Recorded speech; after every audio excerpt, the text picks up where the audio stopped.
Salut à tous et bienvenue dans une nouvelle vidéo. Euh, ouais, j'ai été diagnostiqué tellement de trucs dans ma vie. C'est vrai que j'ai été aussi diagnostiqué indigo, enfant indigo. Plusieurs personnes qui travaillaient dans le spirituel, entre guillemets, m'ont diagnostiqué, entre guillemets, indigo. Et donc c'est bien en fait, j'ai ma case, donc je peux bien me mettre dedans à l'abri. Et au début, en fait, les premières réactions que j'avais, c'était de dire, mais Indigo, mais ça se soigne, il y a un traitement, comment ça se passe? Non, non, ça soigne pas, il n'y a pas de traitement. Ça va être compliqué. Tu m'étonnes. Donc, dans ma vie, il y a eu pas mal de prises de conscience, mais il faut dire que ça a éclaté à un moment où c'était peut-être pas voulu. Et en fait, j'ai failli y passer. Et alors, c'est l'expérience de beaucoup. Donc, pour les expériences, entre guillemets, mystiques, etc., etc., souvent les gens ont d'abord eu des prises de conscience préalables, c'est-à-dire qu'ils se sont rendus compte de certains trucs. L'extrême, par exemple, c'est la Kundalini. Donc là, il n'y a pas plus extrême, c'est-à-dire que c'est la vérité qui te traverse, même physiquement.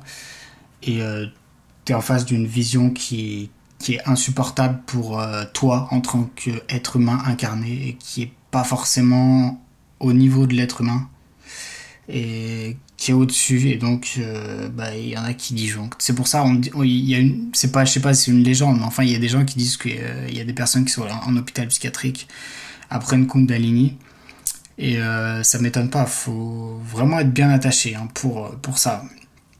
Comme toutes les vérités, c'est vraiment faut. Il y a des gens, par exemple, je leur conseillerais s'ils veulent savoir la vérité, d'y aller vraiment pas à pas. Parce que c'est comme en fait avec le corps, quand la structure est complètement modifiée, c'est pareil. Il y en a qui partent très très mal, hein, pour avoir vu des personnes, ils sont vraiment dans le vrai, mais après ils partent dans des choses absurdes, dans la paranoïa et dans la psychose, hein. Ça peut exister. Mais enfin, c'est plutôt rare. Moi, je sais que par exemple, je suis assez fragile de ce côté-là, donc je fais attention quand il s'agit de trucs. Mais bon, des fois, ça se contrôle pas. Voilà, il a le problème, ça se contrôle pas. Donc moi, la vision que j'ai eue, ça a été très spécial. Ça a failli me tuer, donc j'étais déjà dans une situation désespérée. Mon corps physique était dans un état complètement. Je suis descendu à 35, 36 kilos. Enfin, c'était limite, vraiment limite, limite du décès. Et moi, en fait, ça s'est fait par l'alimentation, par le crudivorisme. Essayez, par exemple, de. Non, enfin, je le conseille pas, mais. Je sais pas, par exemple, si vous mangez cru 2 semaines, il va se passer des choses incroyables. Vous allez commencer à avoir des trucs. Ça peut être incroyable. En tout cas, moi, c'est comme ça. Il y en a d'autres, c'est la méditation, c'est le yoga. J'ai pas eu une Kundalini, mais si vous voulez, ça a été. J'ai eu des frissons, j'ai eu des vertiges, j'ai eu. Parce que c'était pas vraiment supportable pour moi, être humain. C'était pas du tout à mon niveau. En même temps, je m'y attendais pas du tout. Donc, je savais pas vraiment comment réagir. Donc, le truc, c'est qu'en fait, l'ego. Il part. D'un seul coup, il part. Donc, tu n'accordes plus aucune importance à la vie. Vraiment, je m'en fous. Tu vois, j'étais comme ça, je m'en fous, j'en ai rien à foutre. Nicolas, mais je m'en fous de Nicolas. Moi, je peux être qui je veux. Regarde, je suis lui. Nicolas, ouais, si tu veux, je joue mon rôle. Ah, j'ai plus envie de jouer mon rôle. Vas-y, c'est bon. On peut être n'importe qui. Tu vois pas que c'est un jeu, etc., etc. Et bien sûr, les gens vous comprennent pas. Enfin, s'il y a des indigos qui me regardent. Non, non, je rigole, c'est un vocabulaire qu'on met comme ça. Mais s'il y a des gens entre guillemets éveillés qui me regardent, vous allez comprendre les trucs que j'ai vécu. C'est-à-dire que donc déjà on se sent collé à complètement tout, la nature, les animaux, les trucs comme ça. On se sent collé et on a l'ego qui part complètement en sucette. Donc c'est-à-dire qu'on n'a plus de moyens de protection. Même mon ego, disons mon truc de survie était complètement parti. Donc là c'était très très dangereux. C'est pour ça que je flirtais un petit peu avec la mort. Et le truc, c'est que vous avez une structure mentale, c'est un peu comme le physique, quand on dit les crises de détox ou les ERCS. Vous avez une structure mentale Quand il y a un petit truc qui change, hop, tu t'adaptes.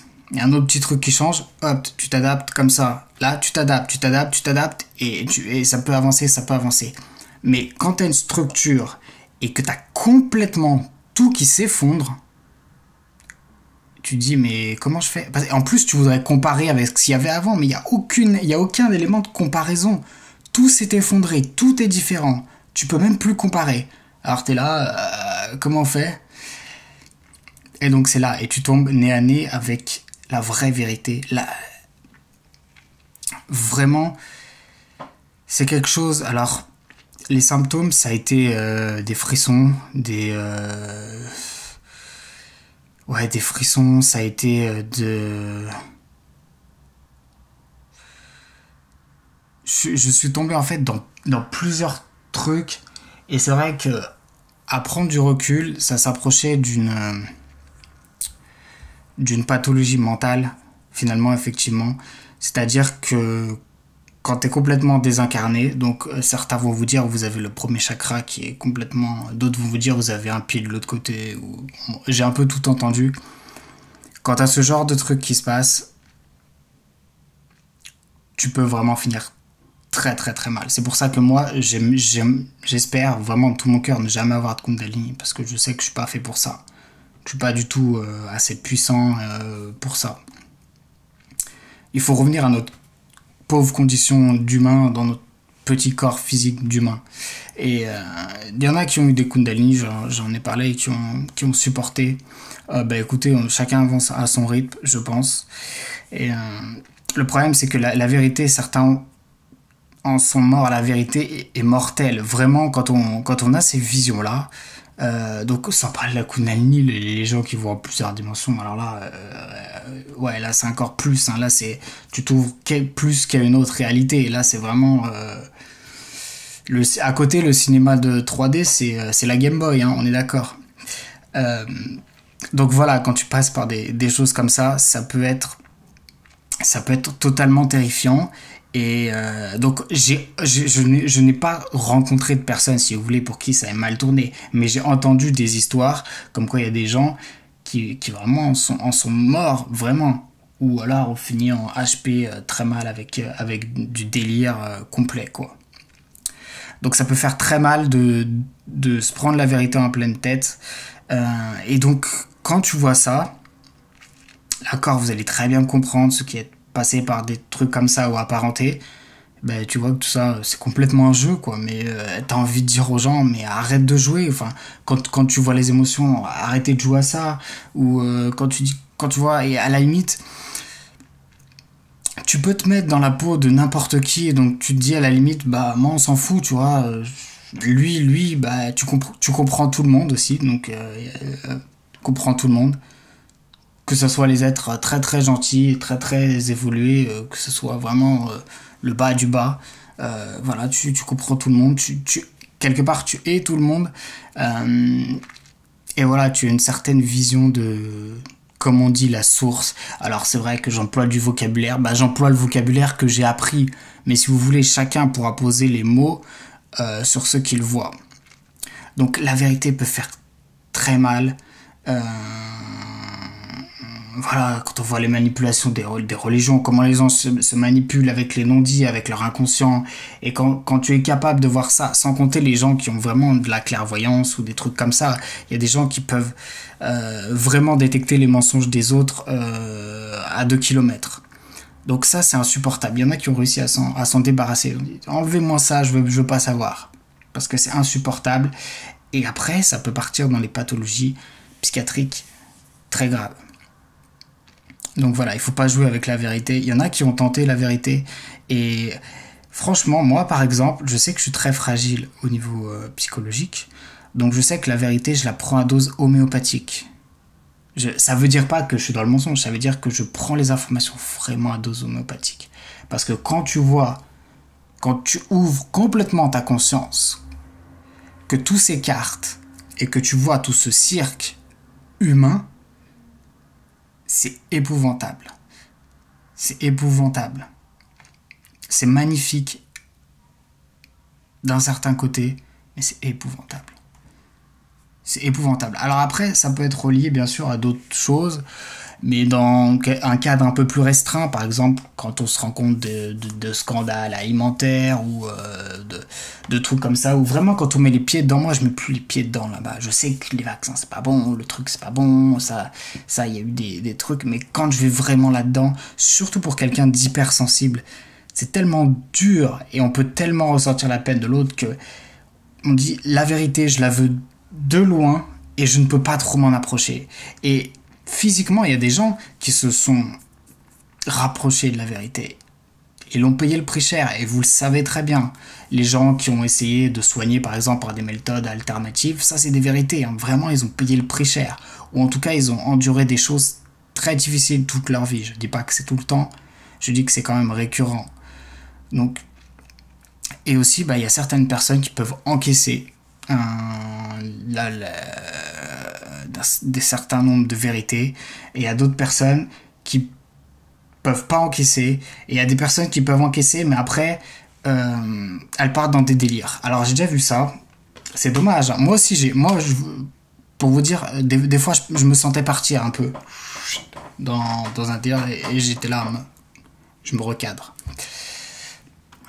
Parce qu'effectivement, quand on voit tous les dessous, parce que tout ça, là même, tout ce monde-là, tout ça, c'est globalement, vraiment, quand on a une vision, quand on a un recul, hein, les gens qui peuvent avoir 1 milliard d'années de recul, je peux te dire que ils voient les émotions un petit peu différemment, ils voient la vie un petit peu différemment. D'ailleurs, j'avais une certaine approche de la vie et la mort, et ça c'est bien sûr complètement bouleversé avec ça.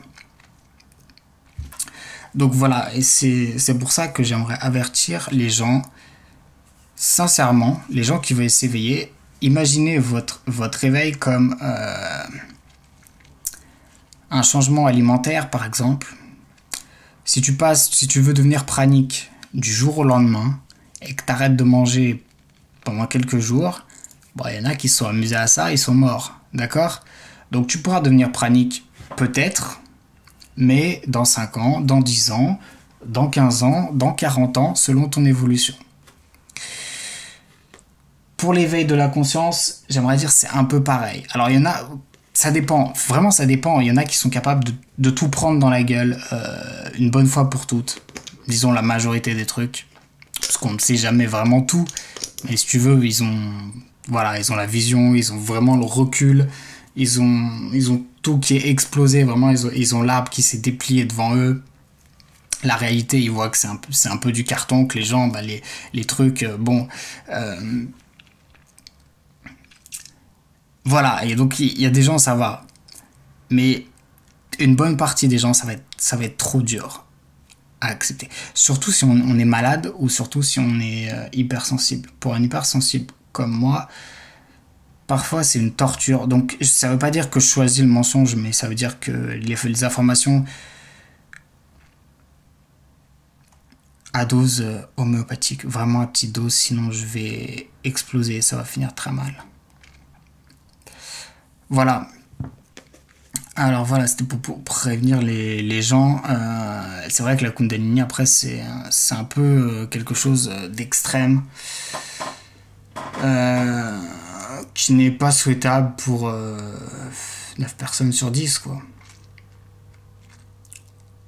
Je pense. Après... Voilà, après, on rentre dans quelque chose d'autre. Mais... c'est déjà un... Bon, après, il y a plusieurs niveaux, si vous voulez, quand on se rend compte des choses. Par exemple, le niveau 0, c'est se dire, ouais, la politique, tout ça, c'est du spectacle, c'est des trucs. Bon, après, on se rend compte... non, même sans aller dans les complots, hein, y a pas besoin de parler de complot pour se rendre compte, quand même, de la globalité, de cette absurdité... ambiante, il n'y a pas besoin de ça. D'accord? Donc après, on va s'élever à plusieurs niveaux. Et quand on a ce genre de truc qui m'arrive, ou quand on a une sorte de Kundalini, voilà, c'est un bulldozer, quoi, sur la vie. franchement, il faut tenir. Franchement, accroche ta ceinture parce que franchement, ça va bouger. Ça va énormément bouger. Je regrette pas cette époque. Alors, mais de savoir maintenant globalement comment ça se passe, un peu avec aussi le monde invisible, comme on dit, et tout ça, ça m'a fait à la fois du bien, mais ça m'a fait aussi beaucoup de mal. C'est très difficile pour moi maintenant d'être incarné et de me dire je suis Nicolas Hugon, j'ai 24 ans et je vais faire ma propre existence. Parce que c'est vrai que j'ai souvent l'impression d'un peu décoller du sol, quoi, et de me promener un petit peu de partout, d'être chez un peu tout le monde, de comprendre tout le monde, et au final d'être complètement désintéressé par mon existence personnelle. J'ai rien à faire là, j'ai plus aucune utilité dans ma vie, et c'est pour ça qu'il y a beaucoup en fait de dépressifs qui sont finalement des gens très... Alors, ne me faites pas dire ce que j'ai pas dit, c'est pas tout le temps le cas, mais il y a énormément chez les dépressifs de gens qui sont très éveillés et très évolués. Et je prends les mots éveillé et évolué pour que vous voyez ce que ça veut dire. C'est un vocabulaire qui parle bien. Vous voyez ce que je veux dire. Et c'est dommage aussi de voir que une bonne proportion de ceux qui sont éveillés sont malades, et de ceux qui sont malades sont éveillés. Vraiment, il y a beaucoup de malades qui sont très éveillés. Tout simplement, c'est explicable très simplement. C'est-à-dire que quand tu passes par la maladie, t'es obligé de virer certains trucs, t'es obligé d'enlever le voile, on va dire, sur certaines choses, et ça peut te pousser dans un chemin qui va te mener vers des trucs où là l'esprit va complètement s'ouvrir. Donc c'est pour ça que beaucoup de malades passent par là, mais ça veut pas dire que tous les gens évolués sont malades, et ça veut pas dire que tous les malades sont des gens évolués. D'ailleurs, il y a des gens malades qui restent dans leur truc, qui continuent à faire n'importe quoi, ou à...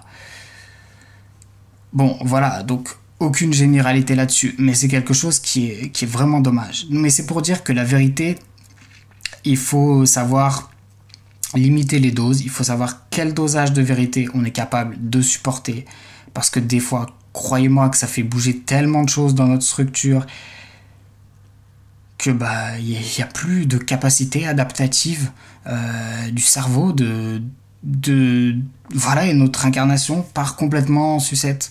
Et alors ça, je l'ai vu parce que je consulte quand même pas mal de forums méso ou des groupes et des trucs comme ça. Il y avait des gens qui nous faisaient part de cette expérience. Et c'est vrai que voilà, ça peut être vraiment dommageable pour certains individus. Mais le chemin de l'éveil continue. Mais allez-y vraiment, trouvez votre rythme de croisière et allez-y vraiment petit à petit. Si ça doit prendre 30 ans, ça prendra 30 ans. Ah, 30 ans c'est quoi? Mais vous ferez peut-être pas ça en 3 jours. Ou alors il ne faut même pas désirer le faire en 3 jours. Parce que tout simplement, ça va... vous auriez plus aucun élément de comparaison avec le réel. Et c'est pour ça que certaines personnes vont dans la paranoïa, dans tout ça. Parce qu'en fait, elles n'ont plus beaucoup de liaison avec la réalité. Et tu pars complètement. Et quand tu pars complètement... Moi, il y avait des fois où je commençais à partir. Et j'essayais de revenir ou de travailler en tout cas vers le bas. De mettre du poids vers le bas pour essayer de revenir. Mais je partais. Voilà, je reparlerai de ça. Il y a certaines personnes donc qui vont pas du tout comprendre de quoi je parle dans cette vidéo. Mais croyez-moi que ceux qui sont passés par là, et je mettrai dans quelques groupes ce truc, croyez-moi que ceux qui sont passés par là vont comprendre ce que je dis et vont comprendre pourquoi je dis attention avec la vérité. Soyez préparés, attachez vos ceintures, parfois allez-y mollo, allez-y à votre rythme. Mais allez-y quand même. Allez-y quand même parce que ça vaut le coup. Voilà, mais c'est quand même un peu de prévention parce qu'il y en a qui malheureusement ne s'en remettent pas. C'est plus possible. Tout a été projeté et voilà, ça disjoncte complètement.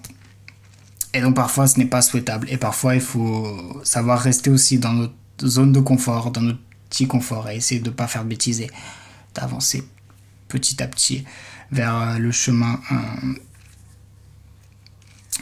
vers notre évolution tout simplement. On va résumer ça comme ça.